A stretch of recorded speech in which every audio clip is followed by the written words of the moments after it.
Hello students, welcome to TCS mantra. তো আজকে আমাদের ভিডিও টপিক হচ্ছে how the Himalaya was formed. ঠিক আছে, তো হিমালয়ার উৎপত্তি কিভাবে হয়েছিল সেটাই আমাদের আজকের আলোচ্য বিষয়।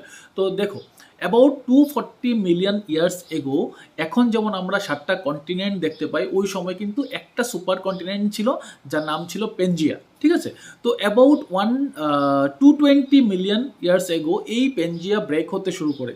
পেনজিয়া ব্রেক হয়ে উপরে একটা পোর্শন থাকে যার নাম হচ্ছে লরেশিয়া এবং নিচের পোর্শনটার নাম হচ্ছে গন্ডানা ল্যান্ড। ঠিক আছে, লরেশিয়া হচ্ছে প্রেজেন্ট যে নর্থ আমেরিকা, তারপর হচ্ছে ইউরোপ এবং নর্দার্ন এশিয়া, এই পোর্শনগুলো নিয়ে তৈরি হয়েছিল লরেশিয়া। এবং সাউদার্ন আমেরিকা, তারপর হচ্ছে আফ্রিকা এবং ইন্ডিয়া, অস্ট্রেলিয়া, অ্যান্টার্কটিকা, এই পোর্শনগুলো কিন্তু ছিল গন্ডোয়ানা ল্যান্ডের পার্ট। তো ধীরে ধীরে সময়ের কালে এই দুটো অংশ কিন্তু সেপারেট হতে শুরু করে এবং সেপারেট হয়ে গন্ডোয়ানা ল্যান্ডও কিন্তু নিজের মধ্যে আবার অনেকগুলো সেপারেশন হয়েছে। যেমন নর্থ আমেরিকা ভাগ হয়ে নর্থ আমেরিকার প্রেজেন্ট পজিশনের দিকে মুভ করতে শুরু করলো। তারপর বাকি যে অংশটা ছিল, যেটা হচ্ছে কিনা আমাদের অস্ট্রেলিয়া, ইন্ডিয়া এবং আফ্রিকা, আফ্রিকাও ভাগ হয়ে আফ্রিকার দিকে মুভ করতে শুরু করলো। এবং ইন্ডিয়া এবং অস্ট্রেলিয়া, যেটাকে আমরা ইন্দো অস্ট্রেলিয়ান প্লেট বলি, সেই প্লেটটা কিন্তু অস্ট্রেলিয়ার প্রেজেন্ট পজিশনের দিকে মুভ করতে শুরু করে। তো এখান থেকে অস্ট্রেলিয়ান প্লেট থেকেও আবার ইন্ডিয়া ভাগ হয়ে সেই করে কি করে এশিয়ার দিকে মুভ করতে শুরু করে।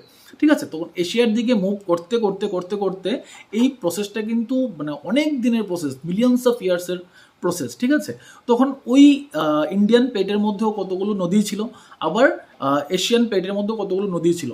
এই নদীগুলো কি করতো, ধীরে ধীরে ধীরে ধীরে কতগুলো সেডিমেন্ট জমা করতে শুরু করে। যখন ইন্ডিয়ান প্লেটটা এশিয়ান প্লেটের দিকে মুভ করে, তখন দুটো কন্টিনেন্ট থেকেই বা দুটো ল্যান্ডমাস থেকে কিন্তু নদীগুলো সেডিমেন্টগুলো জমা করতে শুরু করে। ওই যে নেরো সিটা ছিল বা নেরো সি বা একটা শেলো সি আমরা ওই জায়গাতে দেখতে পাই, সেই সিটার নাম দেওয়া হয়েছিল তেথিস সি। ঠিক আছে, তো যত সময়ের কালে যখন এই ইন্ডিয়ান প্লেটটা এশিয়ান প্লেটের দিকে মুভ করতে শুরু করে, তখন এই সেডিমেন্টগুলোই কিন্তু উপরের দিকে উঠতে থাকে।